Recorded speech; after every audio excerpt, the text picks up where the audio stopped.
My name is Rex Buchanan. I'm the former director of the Kansas Geological Survey. The date is April 30th, 2021. I'm at my home in Lawrence, Kansas, interviewing Tracy Streeter, former director of the Kansas Water Office, at his home in Lawrence. We're conducting this interview via Zoom. A native Kansan, Tracy grew up on a diversified family farm in Brown County and graduated from Horton High School. He earned undergraduate degrees from Highland Community College and Missouri Western State University, and a graduate degree from the University of Kansas. He served 8 years on the Valley Falls Board of Education and is a private pilot. During his 33 years of service to the state of Kansas, Tracy held key positions related to Kansas water resources management, including serving 14 years as director of the Kansas Water Office under Governor Sebelius, Parkinson, Brownback, and Collier. He also served 10 years as executive director of the State Conservation Commission. While at the Water Office, Tracy oversaw implementation of the Kansas Water Plan, served as chairman of the governor's drought response team, and in 2013 was appointed to co-lead the development of a 50-year water vision for the state of Kansas. Tracy also served as an ex officio member of the Kansas Water Authority and as the Kansas representative to the 17th state Western States Water Council. During his service as director, he also led the Natural Resources Subcabinet, working to increase efficiencies and interagency cooperation statewide. Tracy retired from state service in December of 2018 and now works for Burns at McDonald Engineering, assisting communities and industry with water planning and water supply solutions throughout Kansas and across the country. Tracy's interview today is part of the Kansas Oral History Project series, examining the development of water policy during the late 20th and early 21st centuries. In these interviews, we explore water policy through the eyes of water experts, administrators, legislators, farmers, environmentalists, and others who were involved in the development and implementation of that policy. Tracy, thanks for being with us today. My pleasure, Rex. So let's start a little bit with, let's go back to the Conservation Commission. How did you wind up in that position? Well, I came out of Missouri Western with an ag degree and had visions of being a farmer with my dad and brother, but the economic climate in 1985 wasn't so hot, and they told me to keep going, go find a job elsewhere. So I had a friend that was had an interview to work for the Soil Conservation Service within the federal government, and he was unable to fulfill that interview. So he said, "You ought to give those folks a call." So I did, and they redirected me to the State Conservation Commission and interviewed and got the job. So I started out as a field coordinator there in 85, and just kind of worked my way up through the ranks at the Conservation Commission, and spent my last 10 years there as the executive director. The Conservation Commission at that point was part of the state. Was it the State Board of Ag at that point? Does that sound right? No, they were a standalone agency during my entire tenure. They were governed by a commission of conservation district supervisors from across the state. They would select area commissioners, and then we had ex officios representing agencies, and so they're really governed by a commission.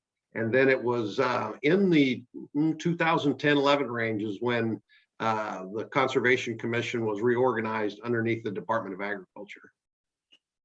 Well, that was a lot more recent than I remembered it being. I thought it was a longer time ago than that. So how many years were you basically head of the Conservation Commission?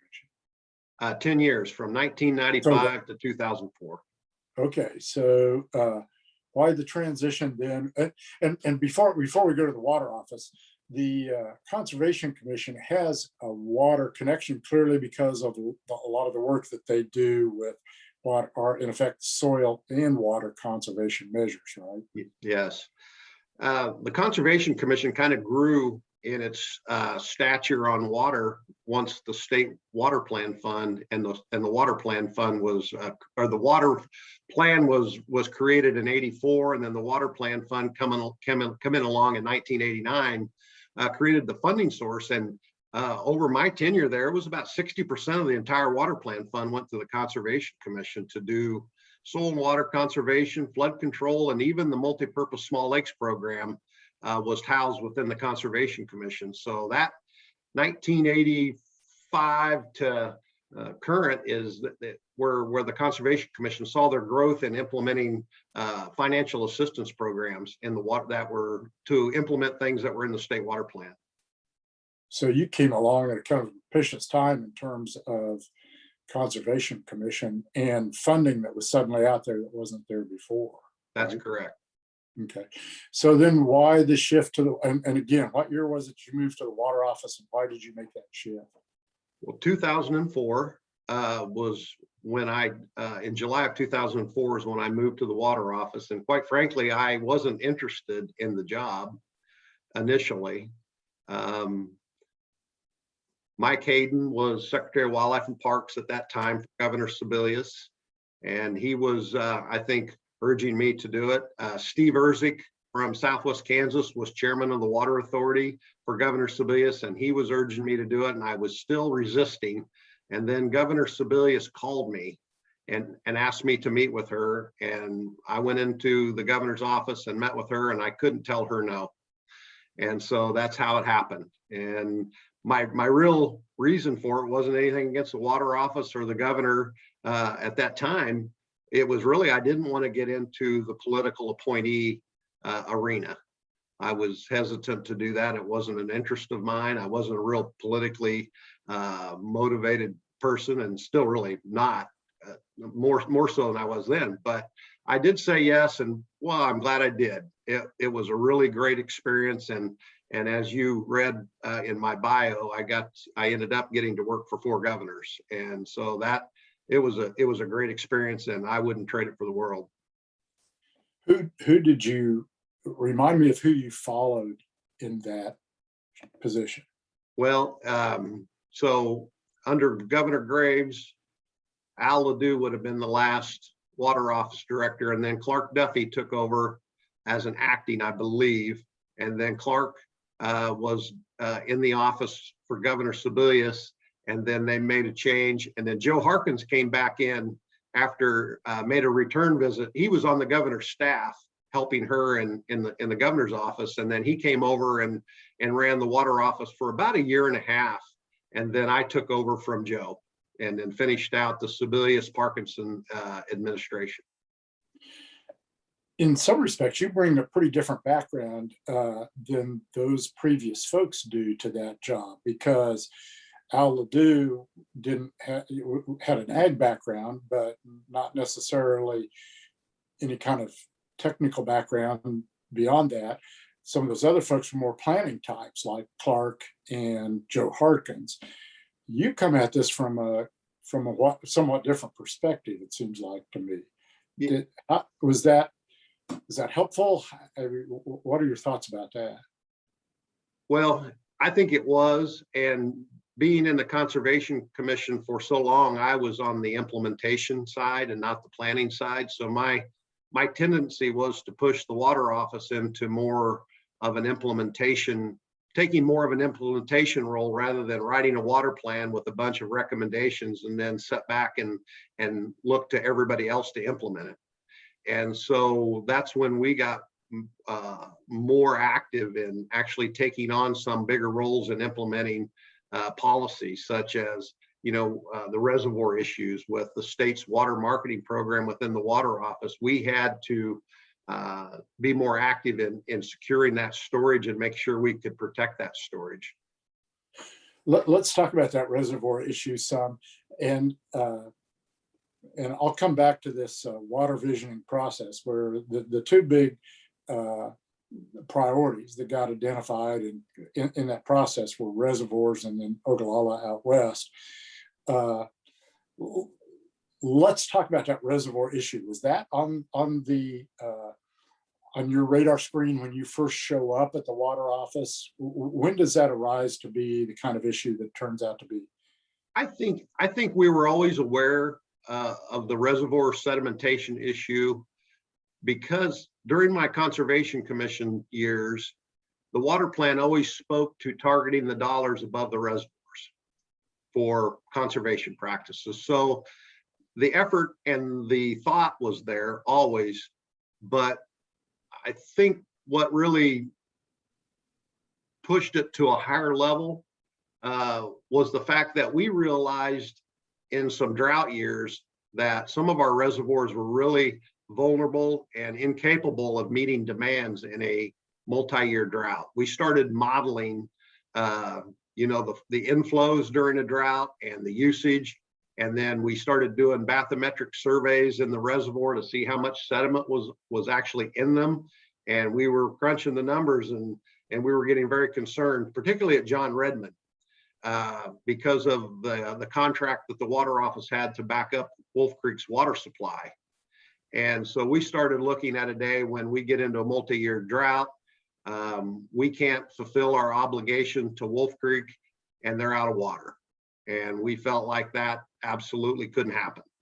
And so they were the poster child, but there are many other reservoirs that were in a similar condition. Tuttle Creek comes to mind, Canopolis, then get down in southeast Kansas, Fall River has a lot of sediment in it, and a number of them do. But that's really what elevated it, was the fact that we were operating a wholesale water utility at the water office, selling raw water to municipal and industrial customers, and looking out long term, we could read the tea leaves and know that we're going to hit a day when we don't really have a reliable resource during a drought.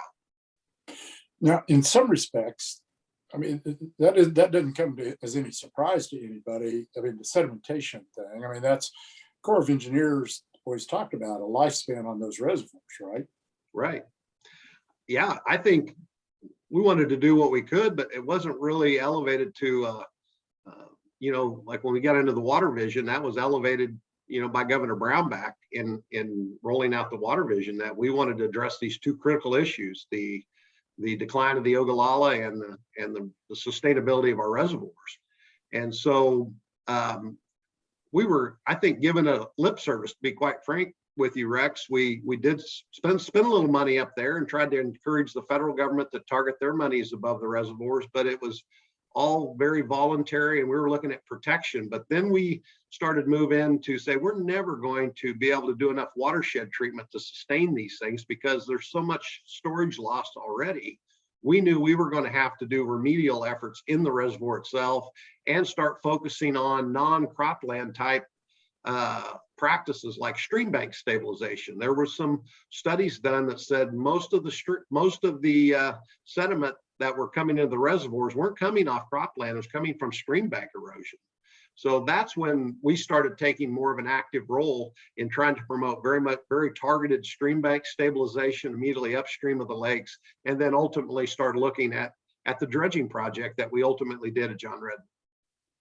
So when it comes to trying to deal with that issue of sedimentation, there are a whole host of issues, but the two big issues, it looks to me like, are one, sort of the technical issue of what the best way to go about it is, and the other one is how you pay for it, right? So talk a little bit about, it sounds to me like in terms of arriving, you've got a problem at several places. You arrive at priority based on that kind of energy water nexus that comes together at John Redmond and at Wolf Creek.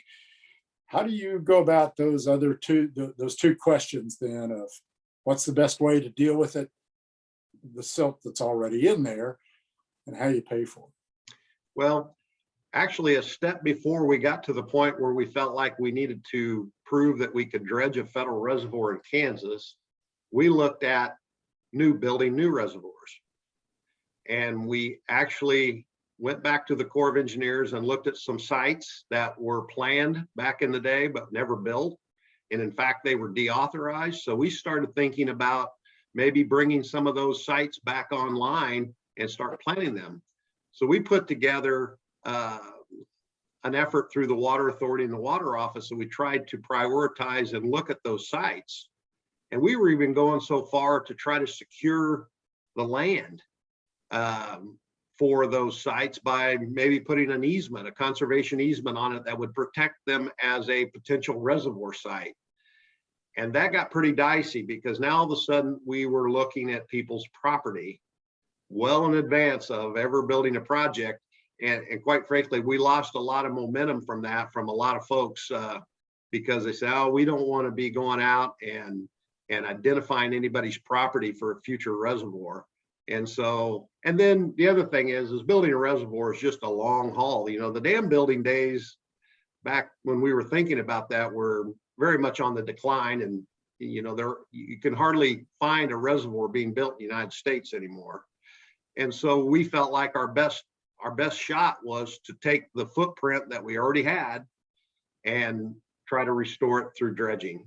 And so that's how we evolved to that. And the other option, Rex, that I failed to mention is something that the Corps of Engineers will allow you to do, and that's reallocating the reservoir storage. In other words, you have a huge storage capability for flood control, but what we've actually did one of those is reallocating the storage where we raise the pool 2 feet and add storage. So that's the easiest thing to do, but very difficult and very costly. Particularly when you start talking to people and talking to the Corps about maybe minimizing or reducing the level of flood protection at the expense, you know, that's the expense. You lose the flood protection to gain that permanent storage with a pool rise. And so that actually happened at John Redmond as well. That lake was raised 2 feet. And we did that. And we actually have others that we were looking at. But to my knowledge, there's been no further movement on trying to reallocate reservoir storage. So that took us back to dredging. To go back to the possibility of new dams, those were kind of, and I remember that would have been like in sort of southeastern, south central Kansas, some of the locations, or at least one or two of the locations you were looking at. But also sort of the thinking about big dams in general is different today than it would have been in the 1950s and 1960s when some of the dams and reservoirs that were built now, right? I mean, dams are just not as popular as they used to be. Is that? No, very difficult. Environmental regulations have changed dramatically regarding dams. It got to the point where you very rarely even build a small flood control dam in Kansas City or anywhere anymore, just because it's the environmental mitigation that you have to go through with the Corps of Engineers almost makes it cost prohibitive to mitigate the impacts of those streams by inundating them. And so that really had more to do with the dam building era kind of coming to a close. So that's long and short, but you're right. Most of those dams were located from Wichita east. And there were a number of them scattered out through northeast, east central, and southeast Kansas. It also seems to me like people, I know there's always been the ability to politically, for locals to organize and express opposition. But boy, nobody's at all bashful about that nowadays compared to what they might have been. No.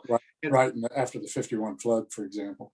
No, and then the other issue is just private property rights. So you have property rights and environmental regulation that really made it a very tough road to go down.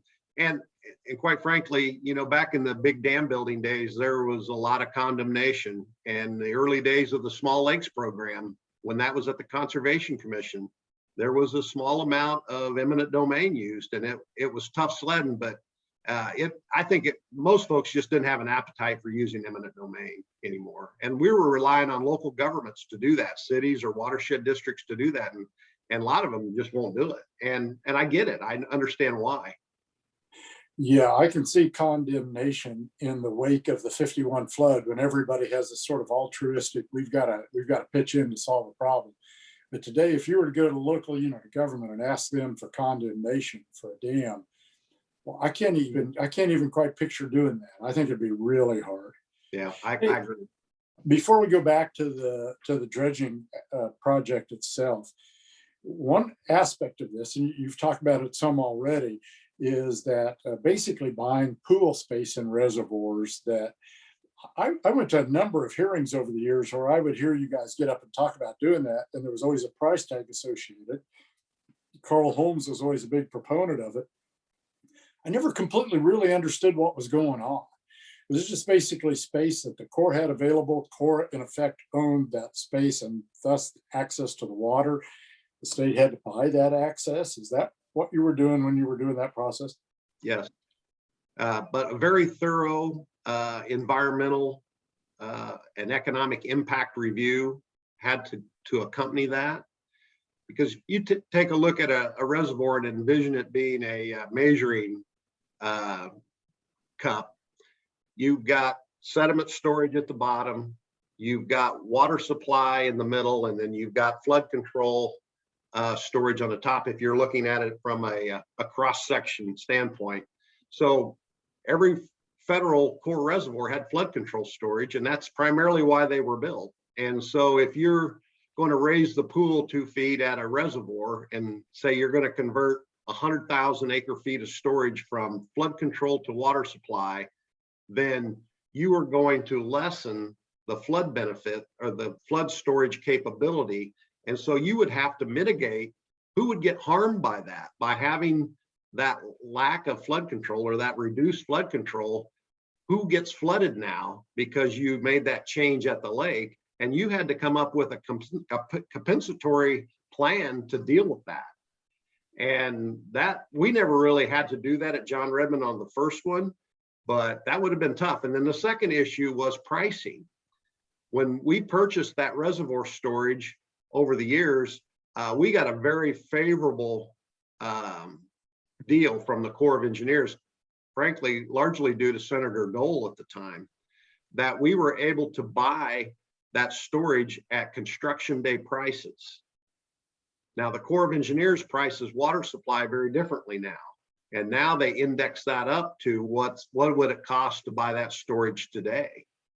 And we had numerous debates with the Corps of Engineers about pricing, because even if you got through the environmental hoops and found that you could do it and there was a possibility of approving the reallocation, then it was like, how are you going to pay for that? And so I can't even remember some of the price tags, but they were staggering. Yeah, and I remember in those legislative hearings, the sense was we need to do this now because the price is just going to go up. But anytime you go to the Kansas legislature with a big ticket item that they haven't seen before, you're in for a challenge, even in good times, right? Yeah. But you guys were always pretty successful. It seemed like on the outside that you guys were pretty successful in pulling that off.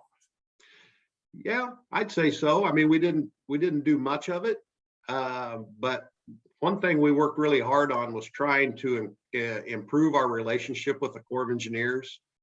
It seemed like to me in the early days it was more adversarial, and so then we tried to take a different approach and getting to know those folks and work closer with them and collaborative with them. And we found the Corps of Engineers to be much more receptive. And that it probably wasn't so much because of our charisma and our ability to develop these strong relationships. It probably had more to do with the fact that they finally understood that these lakes weren't just for flood control. When they used to talk about the reservoir silting in, they didn't care. Really, it wasn't their responsibility. Water supply was a non-federal responsibility in those lakes. And even if the lake silted completely in, you still had your flood storage. And they were all about flood control. But we started showing them with Redmond and Wolf Creek, the water energy nexus there, and just municipal water suppliers going without because of sedimentation. I think we finally got their attention that this was a big national policy issue that they need to be more receptive to dealing with. And you're seeing a lot more reallocations taking place across the country. In fact, Southwest Missouri has been pursuing a reallocation in Stockton Reservoir for a long time now, and they're moving towards completion of that to convert some of that storage to water supply for the Springfield, Branson area, Joplin area. And so, and there's a few more of them going on around the country, but to my knowledge, we don't have anything active going on in Kansas relative to that. So in effect, the Corps built those things. They knew they were going to silt in, but in the meantime, everybody became extremely dependent on them for water supply. In John Redmond's case, for energy, they can't just go away. or you can't just shut them down. You can't just treat them as flood control because too many people depend on them at this point. Yeah, right? That's right. And another sidebar is everybody really truly appreciates a big flood event and looks to the reservoirs on the type of protections they provide. The other time when the public really understands the value of a reservoir is the recreation community. When, let's say, for example, we had to draw a Perry down 6 feet for navigation on the Missouri River, and now all of a sudden everybody has to pull their sailboats out of the lake. You get a huge political outcry, but it was from the recreation community that, quite frankly, didn't have a financial skin in the game or flood control. And you know, we were kept trying to use our graphics and say, in a 50 style drought, this reservoir is going to be dry. But it's hard to resonate. That it doesn't resonate with legislators or people very well because it's down the road. It's something that's going to happen 20, 30, 40 years from now. And to try to get money to finance a solution to a problem that's not going to occur for 30 or 40 years is kind of tough to sell. Well, especially in a political environment where people are looking at reelection every 2 years, or in some cases every 4 years, as opposed to the longer term nature of water issues. Hey, let's go back to John Redmond. So in effect, you eventually arrive at a demonstration project for dredging. How did you decide? How did you settle on the project that you settled on? Well, when we came to the conclusion we wanted to do John Redmond, and we had a prediction on we'd have to do a lot of dredging. And I again probably have forgot the numbers, but at John Redmond and even at Tuttle Creek, it's almost like you have to continually dredge to keep up with the amount of sediment that's coming in. Probably the thing to do would be to actually, and other states have done this, is actually have the state buy a dredge and just put it on the lake and have an O&M budget, and you just dredge every year. You dredge a little bit every year just to keep up. So short of that, we obviously contracted with a company, a dredging company, to do this pilot. And at one point we were looking at 6 phases to try to get us down the road with Wolf Creek, at least through the end of their operating permit, so that how much dredging do we have to do to get through a 50 style drought while the nuclear plant's operating permit was still in effect? That was our goal. And so we were looking at phase 1, which was a very small project. And so it ended up being just kind of a demonstration to show that we can go through all the federal hoops that we need to do to have a state entity go on to federal property and dredge a federal project. And that was no small undertaking, because that project was the first of its kind in the United States. And it was really remarkable that we actually pulled it off, I think, considering everything we had to do to get there. And how did you pay for it? What did it cost and how did you pay for it? The total price tag for that project was $20 million.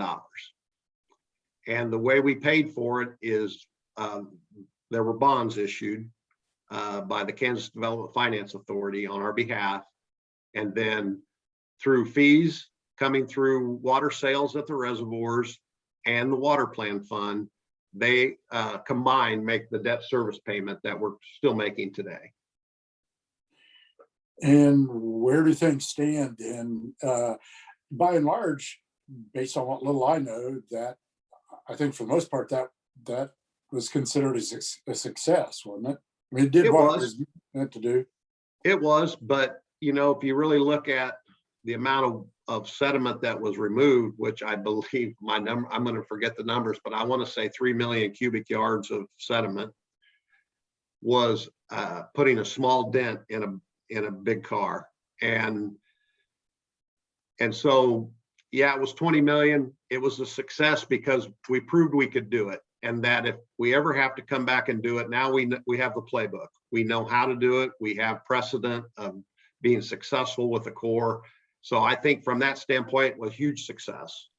But we didn't achieve the ultimate goal of making sure we would be able to get Wolf Creek through a 50 style drought prior to the end of their operating permit. I still think that's an issue. Now, having said that, if demands change at the nuclear plant, it changes the dynamics there.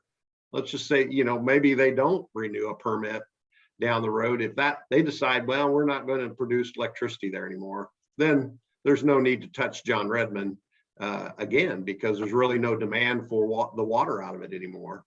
So the water office now, and I'm getting kind of looking forward, before I even left the water office, we turned our attention to Tuttle Creek, because it is a major, major player for the Kansas River water users to have a viable reservoir there. And so the water office, and they're still working on this. In fact, I was on a water authority meeting, virtual meeting the other day. They have some money appropriated right now to do a pilot project at Tuttle Creek called water injection dredging. And what that does is stir up the sediment on the bottom, and then you pass it through the gates and let it go downstream.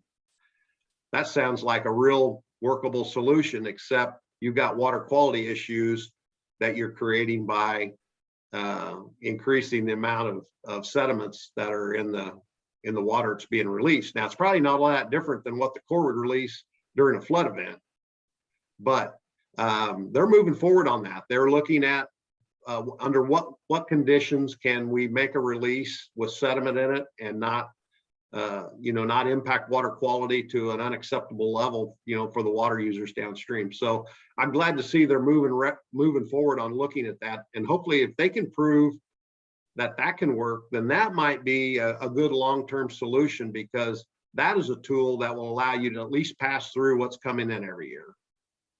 If that was a goal to say, we're not going to have Tuttle Creek silt in any more than it already is from here, if we can do this on the long term, then now we can pass it through and keep Tuttle Creek in terms of its sediment load right where it is today. So I think that's the hope, that we can find a way to do that safely from a water quality standpoint. So at least you're not getting any further behind. That's right. At least in place. I will say, boy, I can remember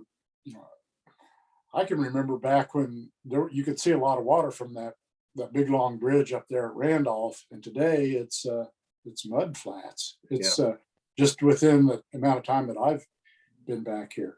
So why didn't the state go the direction of getting its own dredge and just make it part of the reservoir landscape, that there would be somebody going back and forth across that? Well, it was certainly contemplated, but we looked at South Dakota had a program that they tried to have a state-operated dredging program, and I think they found it wasn't very efficient. So then they had a nonprofit organization that took control of the program, but they were doing all their small natural lakes and moving those dredges around. They could remove a lot of sediment on those small natural lakes in the Dakotas much easier than what we would have to undertake at a federal reservoir like Redmond or Tuttle Creek.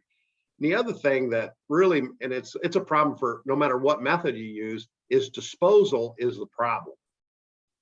That is absolutely the challenge, is to have the land and the infrastructure that's in close proximity to every year. If you're going to remove that sediment, it's got to go somewhere. And at Redmond, we were able to secure land below the dam, immediately below the dam. And so we didn't have to pump it down there. We really were able to let gravity take that sediment down for the most part.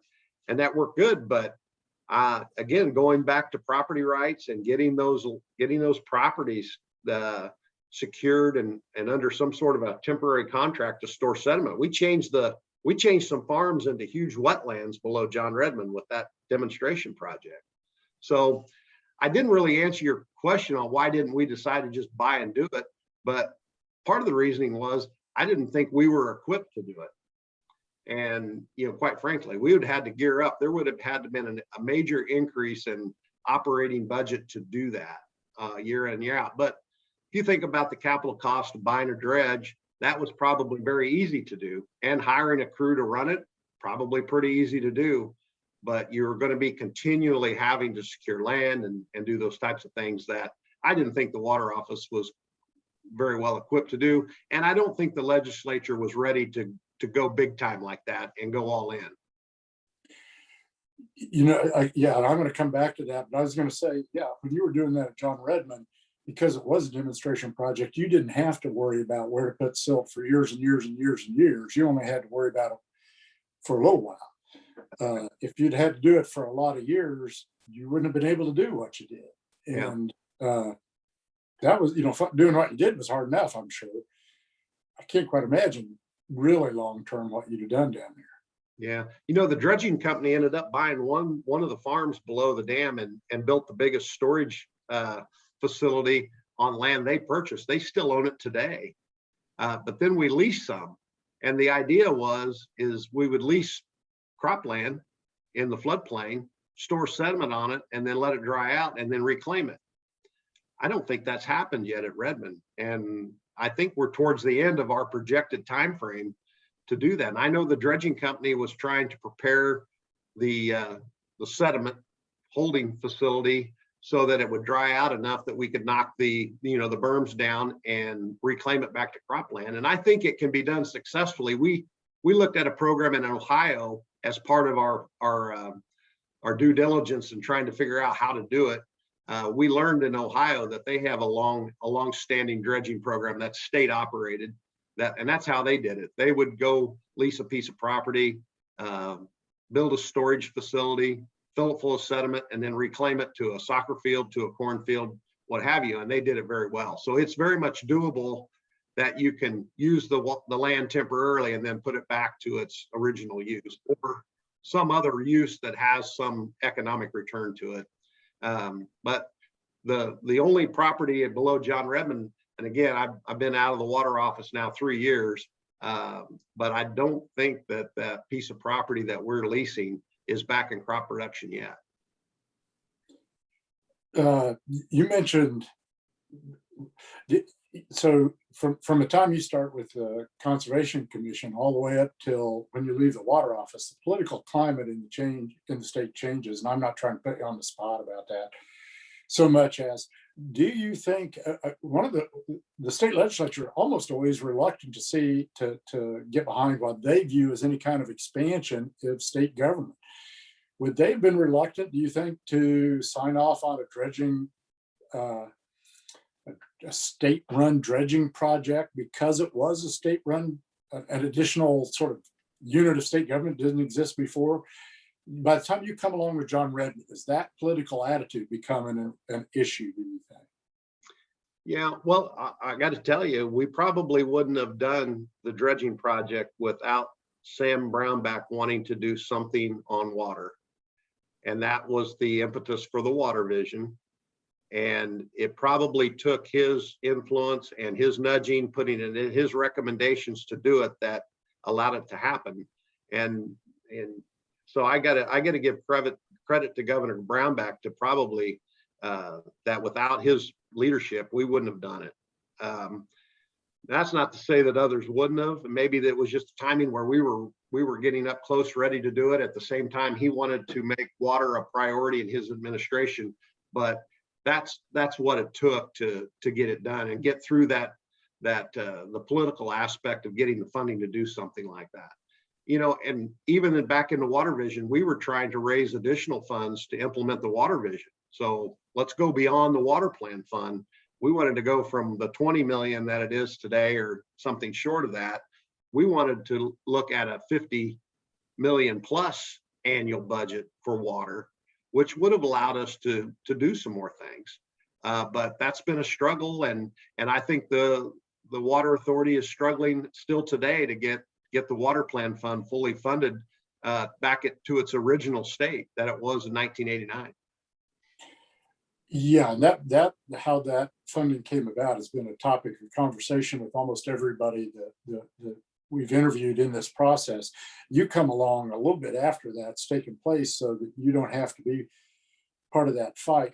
By the time you come to the water office is in effect coordinating planning entity to bring together all the disparate agencies, both state, federal, local, whatever, what have you, that are dealing with water in Kansas. When you first start there, talk about how the water plan exists, and then let's talk about how you get to that water visioning process that you were involved with. So the water plan had its cyclical process of being updated, which we had local advisory committees across the state, and we used that process to readdress priorities. Are things that are in the water plan still valid? Do we need to reprioritize? Is there a new emerging issue out there that needs to be addressed that's not currently in the plan? So we were embarking on that, on updating it, and we were supposed to do it on a 5-year cycle. And then that's when the water vision came in. So when I'd go out and talk to people about water plan, I'd talk to them about 5-year cycles to say, what's the next 5-year priorities, and then just keep renewing it. And it was actually it was the governor's economic development advisory committee. We were presenting to them on water, and they go, what's your long-term plan for water? And that's where the 50-year vision was hatched, was actually out of a conversation with some economic development advisors.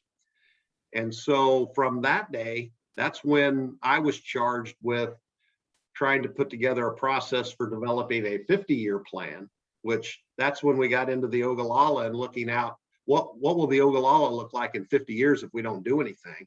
What will the reservoirs look like in 50 years if we don't do anything? And that was very, very graphic. It changed the message, and I think allowed people to kind of resonate with, this is a real issue. We're probably hurting ourselves and looking in 5-year increments, because it was just seemed like we get done with one plan and then we're writing another one, and it was like deja vu. We were looking at the same issues and the same funding. And so when we got folks and able to show them what the water situation will look like 50 years from now, I think people, they were taken back and say, oh my gosh. And so then we kind of restructured the advisory committees to kind of reflect not so much surface hydrology, but we tried to match up the regions out west so that they overlie the aquifers, because that was the focus. And so we did some turnover with our advisory. We tried to freshen up the advisory groups and give them a little more horsepower, and then take a longer look at our resources. And so I think that really was a good that was kind of a good springboard into getting a really good plan. We had so much feedback and energy around that vision. I don't think we would have ever seen with just rewriting the current water plan. I know what you mean about that, the water plan in every 5 years, because I know in my experience, when I first started to get involved, I was sort of mystified. It seemed like you just got done with the water plan and here you were starting again. And I never quite understood. It felt like a perpetual motion machine to me.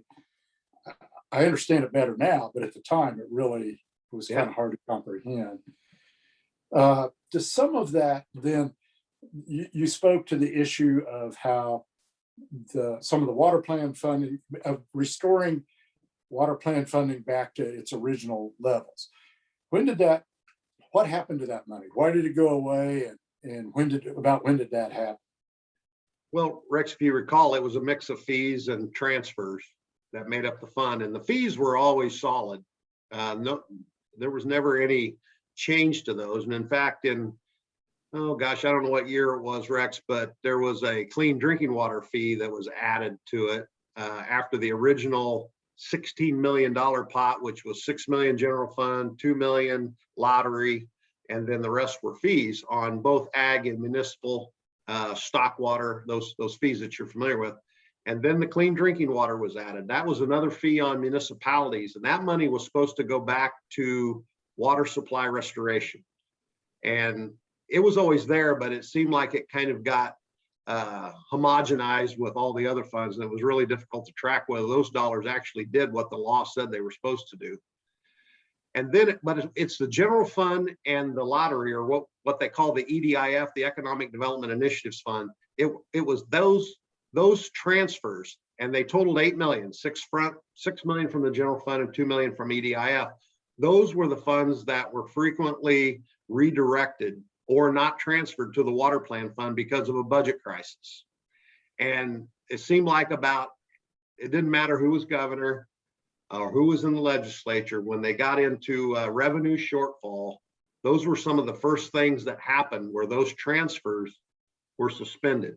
And it wasn't just the water plant fund. There were a lot of demand transfers that didn't get done. Local governments suffered as well. And so it was in the Sebelius administration, we had started to see those dollars go away. And it was when Kathleen Sebelius came in and Joe Harkins was at the water office is when we had a successful effort to get those back. But then we had another budget crisis. And I think we actually lost a little bit of it before the Sebelius administration was over even. So it was just the first place that folks went to solve a big budget crisis was to suspend the demand transfers. And so they're still today working on that. And in this administration, trying to get that fully restored. And I don't think they've got it fully restored today. Yeah, you touched on this right at the beginning, but in effect, a lot of that takes place because of budget shortfalls. And you really quickly get into a political era about taxation and tax reduction and therefore budget reduction in the state. That's a pretty difficult era in state agency times in Kansas, and it's all politically wound up. You may not have wanted to be in politics, but you were, right? Right. Yeah. Well, what made matters more difficult is working for a governor that has a governor's budget that has to balance, and they do whatever they have to do that. And then I have a water authority that I'm secretary to as director of the water office that says, this is unacceptable. We need to increase this and get it back. And I go, I get it. But when I would go over to the budget committee, I would come in with two messages. I would come in and say, I'm here for the director of the water office and I support the governor's budget recommendations because he or she's the boss. But then I said, I also have another set of recommendations for you to consider from the water authority, and they want their money back. And so I was constantly balancing those all the time. But to a certain extent, you could also, and I saw you guys do this over time, get the water authority more directly involved with that process, such that they were going directly to the legislature and taking on that role to a certain extent. Absolutely. And we'd even bring in our local advisory committees. We got them involved in the budget process. So there was some buy-in from the country, from across the state, on what the priorities were and what we wanted to use the money for. And I think that was successful. Very difficult thing to do is to get that many people on the same page moving a certain direction. But yeah, we would start bringing in our budget committee chair on the water authority and the chairman of the water authority. They did a lot of the talking during my time there, and they probably still do, because I always felt like we were probably going to be, they would be better received than me. Not that they didn't like me, but I was the state guy. And if you could get somebody that's appointed by the League of Municipalities or the governor or some water entity standing up and saying, dang it, this is important for my industry or for my constituents, that seemed to resonate with legislators. Hey, let's go back to the water visioning process. You guys held in what seemed to me to be just an incredible number of listening session meetings, whatever you want to call them, out across the state. Anything come out of that surprised you that you weren't expecting from that process? Oh, I'm sure there was, Rex. Nothing's jumping out at me right now. There were some amusing moments on folks' ideas on how to solve some of our water problems. One way you can solve a water problem is reduce your demand. And one said, we really need to stop population growth, and that will help solve the problem. So, we got that extreme, but conservation came into the conversation all the time because, yeah, you want money to increase your supply or maintain your supply. Why don't you look at reducing your demand? And there's been a lot of communities that have done fantastic things. They've grown population wise, but use less water than they do today. I mean, the Hayes story as good as anybody. And that was the only way to solve the problem in the Ogallala, was to quit pumping as much. There was no way to buy your way out of it. There was no silver bullet. The only thing to do was to stop using as much as you're using today. And so there was a lot of innovation that came out of the vision, particularly on the Ogallala. Today we've got some we got some amazing technology out there now that really allows the farmers to know that I don't need to turn the sprinkler on. There's moisture sensors that are out there now, and they're very common now, that they're able to look at their iPhone or their smartphone and look at the soil moisture condition of one of or all of their center pivots and say, I don't need to pump today. And they learned how to save water. Even if there's not limas everywhere or water conservation areas, the technology, I think, is making a difference, even if we don't have anything formal in place. Now, we're obviously seeing some great success out in the Ogallala with the Lima and Sheridan County. KGS, your former agency, does a fantastic job of measuring that. And they've shown that actually aquifer levels have gone up a time or two in Sheridan County inside the Lima compared to outside. K-State looked at the economics of that Lima and said, they saved a lot of water, and we really don't see that they took a real significant economic hit. So those were the things, the innovative things that came out of the water vision that I think were hugely successful and probably going to ultimately help us get where we want to go if it's not too late. Come back, one last question related to funding and the water vision. There were a lot of conversation about various fee increases for additional money, basically to help support the water plan as a result of those conversations in water vision, but none of them ever really took off, did they? Nope. The only, and we put together a pretty high-powered committee to look at what's the best option to address these additional financial needs, and they looked at fees first. But the municipal, you got into a discussion, municipal versus agriculture in that committee. And if you wanted to increase fees on municipalities, they said, we'll listen to you, but we've got to see a fee on irrigation. And the ag community pays a fertilizer tonnage fee, and the stock water or the feedlots and dairies pay a stock water fee. But by and large, that, and then there's a pesticide fee. So there is some ag fees. And the fertilizer fee is not insignificant, but none of the, as you looked at a fee increase, we couldn't get a consensus or any a unanimous support for a fee increase because not everybody was willing to take one. And so we then started looking at a dedicated sales tax, which is pretty common in other states to address natural resources. And that's where we ultimately ended up was with a 1/10 cent piece of the state sales tax. And we wanted it to go on a referendum for a constitutional amendment. And we never got any traction with that. Primarily because we were trying to drive sale. We have a very high sales tax in Kansas right now. And there's if anything, there's an interest in trying to lower the sales tax or provide exemptions for things like groceries and things like that. There was a lot of competing interest for that idea. Everybody agreed with it because it's not going to be a fee on me. It's going to be something that all Kansans share in. But we couldn't get any traction with that. You know, as I think about this, and I'm cognizant of it at the time, the political aspect of that job is may not be paramount, but it's pretty close to it, of the water office job, it seems like to me. Hey, to go back to the Ogallala, a couple of questions about that. And I appreciate what you're saying about Limas, which look to me like a success story. They just haven't, and they have been adopted a little bit more broadly, but still kind of sitting there waiting to take off. But I go out there and measure those water levels every year. And, you know, in general, they're still, it varies year to year, depending on how wet it's been, and people are far more efficient. There's no question. They're far more careful about how they put on water. By the same token, for the most part, those water levels are still going down, maybe not quite as significantly as they were, but probably haven't gone away. Where does that leave us? I guess I know that's a ill-defined question, but you see what I mean. Yeah. We understand the problem.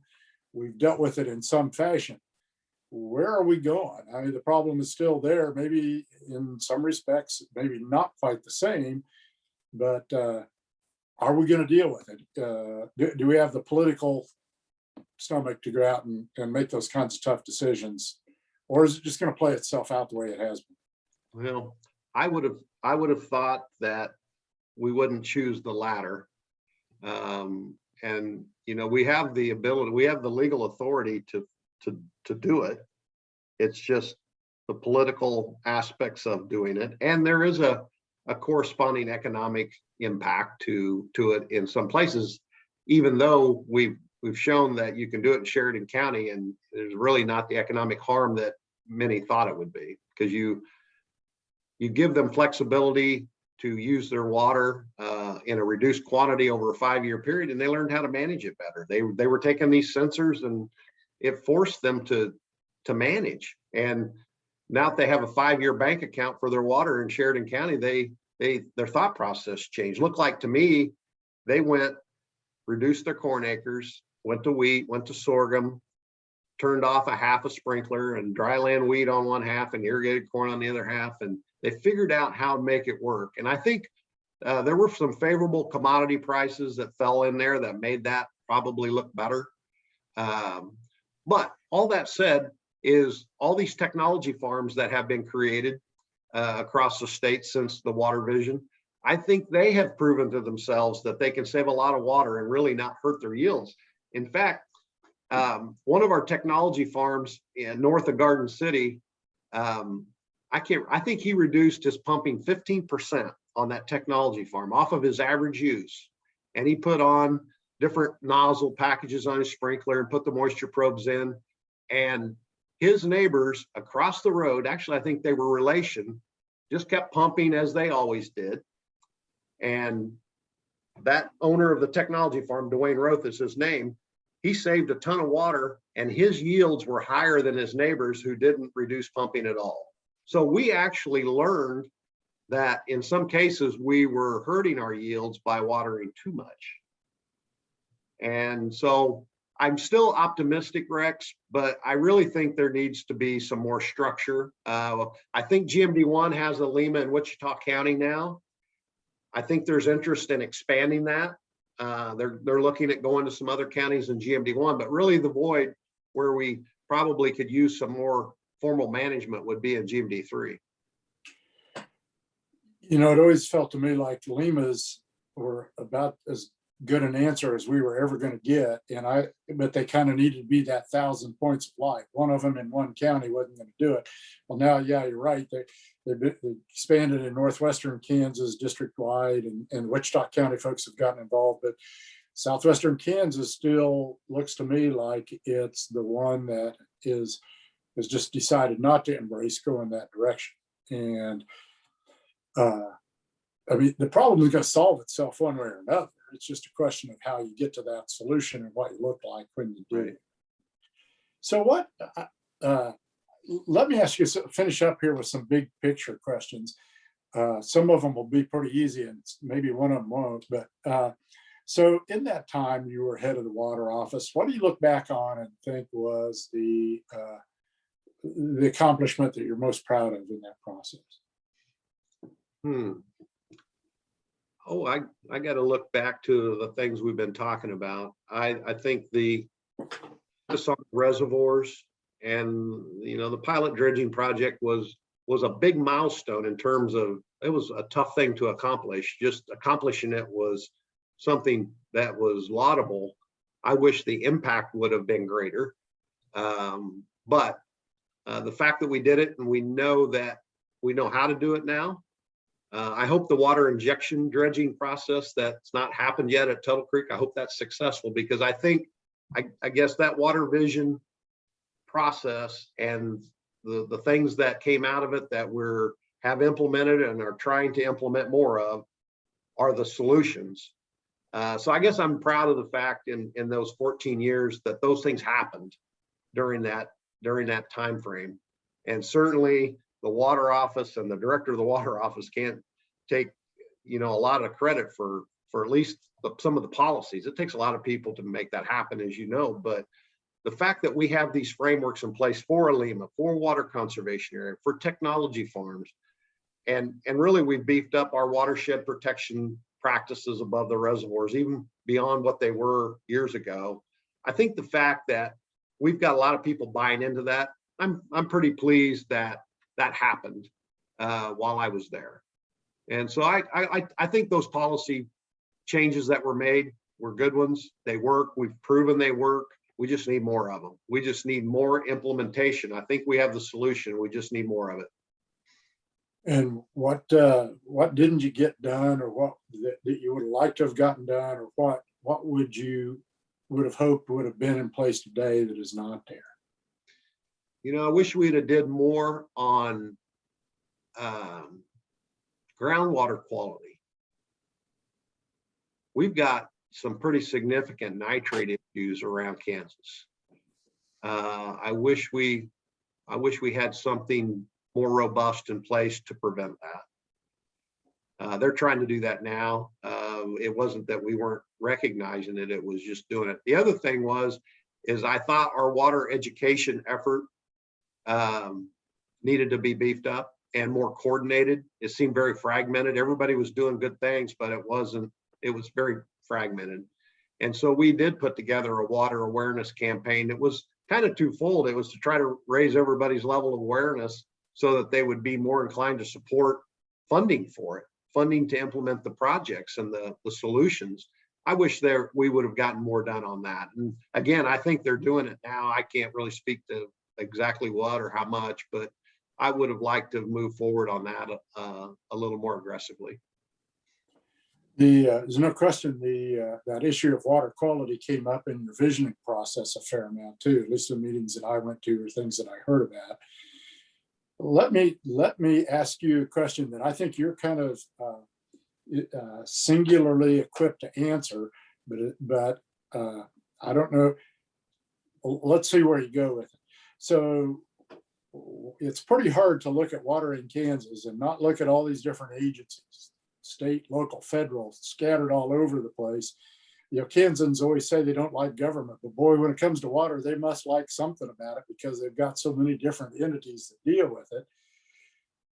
If you could restructure the way we deal with water in Kansas as a state entity, what would you do differently?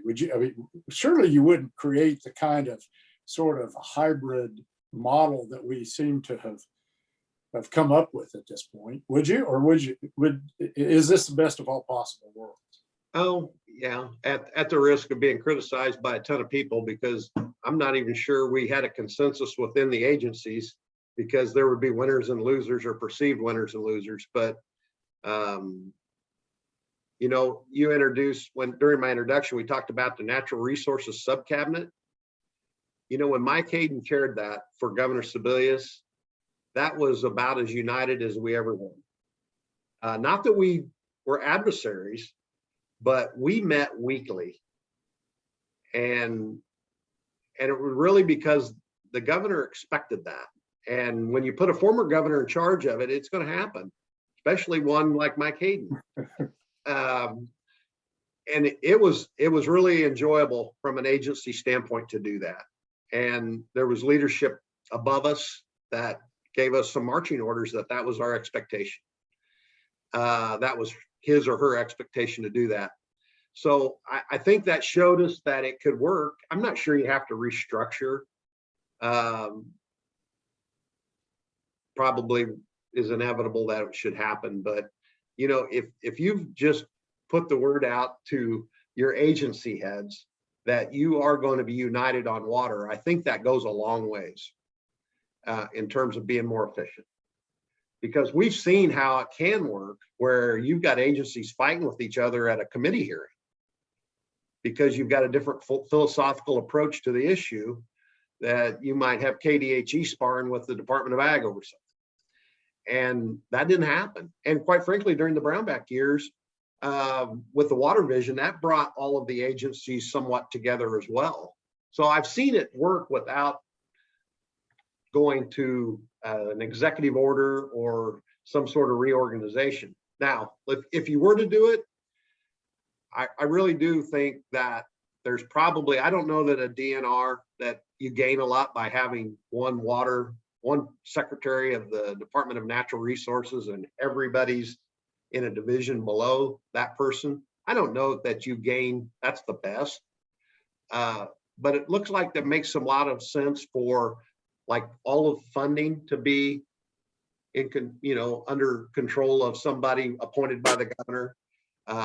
Regulation may be appointed by somebody under a governor. Oklahoma has something similar to that, but they don't have a perfect system either. But I think we can certainly need to take the 7 or 8 or however many we've got and break it down into maybe 2. And it's still problematic. It's like, okay, who do those 2 get to be? It's like, if you really want to focus on water, which this series does, I don't think you need a DNR. I think you can do that with a couple of steps. And, water appropriations in ag, and that's going to be a tough place to move it out of, because 85% of the water use in Kansas is agriculture. And there's going to be a desire to keep it that way. But I think there's certainly an argument to take a look at that and say, is there a better home for all water users concerned to do that? But I don't know whether we'll ever see that happen. Some of that's just a question of anybody would have the political appetite to take on that fight, because it'd be a real uphill battle. It'd be pretty tough to do. But by the same token, there is an element of, fox garden, the hen house kind of thing going on here that makes it problematic. Well, it seemed like every administration has taken a look at and has heard about there's too dang many water agencies. I've been in front of transition committees and groups that you go and talk to, and you talk about what you do and all that. And at the end of the day, nothing happened. And so I think that once you got to speaking about it in political terms, they say, yeah, we understand where you're going, but we don't want to do that. I always told people that system is there because that's how legislature wants it. And there may be folks disagree with that. I might, you might. Yeah. But it's not an accident that it's as divided up into as many different fiefdoms. Well, and I think the other thing is I don't think the agencies are doing a bad job. It's not like they're not very dedicated, sincere people doing the best they can. I think that's absolutely. I think we have some really great people in state government. And I'm not saying that because I once was one. I still believe that today. There's some quality people over there. They don't need to move to another agency to do a better job. They're doing great today, and people know that. So there's a lot of them, and it's kind of difficult for the lay person to maneuver. Like, who do I go to? And you get the runaround, and you think you're going to eliminate that by having one agency. Well, not maybe, but I don't think at the end of the day, people are all that dissatisfied with the level of service. And at least from my perspective, on the data side, it felt to me like we do pretty good. That if we're not making difficult decisions in Kansas related to water, it's not because we don't know what's going on. I think there's no question we've got plenty of data. We may not have every single data point you want, but if we're not moving in a certain direction, it's not because we don't have information. It's because we've chosen, for whatever reason, not to do it.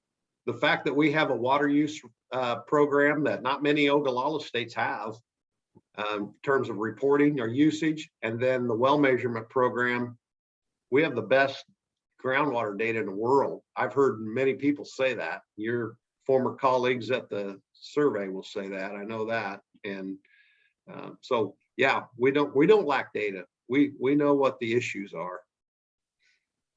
It's just a question of whether or not people have the stomach to deal with them. But like I said, they're gonna have to deal with them one way or another. It's just a question of when and how they go about doing it. Yeah, I thought that probably I say this tongue in cheek, but we started the water vision. There was a pretty good drought in Kansas in 2010, 11, and headed into 12. That's when we really were worried about John Redmond not being able to meet the needs. The Ogallala, there were over pumping taking place just to survive out there during that drought. And if you wanted to see probably more attention provided to water, if 2014 or 15, if that drought would have continued 2 more years, you'd see a different landscape right now. There would have been some drastic changes made. I hate to ask for a multi-year drought, but it's almost like you have to show everybody how vulnerable we really are. And the way to do that is just show them a drought, show them a bad one. And we were showing them how bad it was after 2 years and predicting what it was going to be like next year. If it doesn't rain, well, it rained. And you ever seen the cartoon called the hydrological cycle, where you go from panic to apathy and you're concerned and about ready to jump off the cliff, and then it rains and then everything's good again. But one of the things that Joe Harkins talked about when I talked to him in this process was the arc of interest in water issues in the state. And he talks about it, that arc really going up in the time when Mike Hayden is in the legislature and that water plan funding is passed.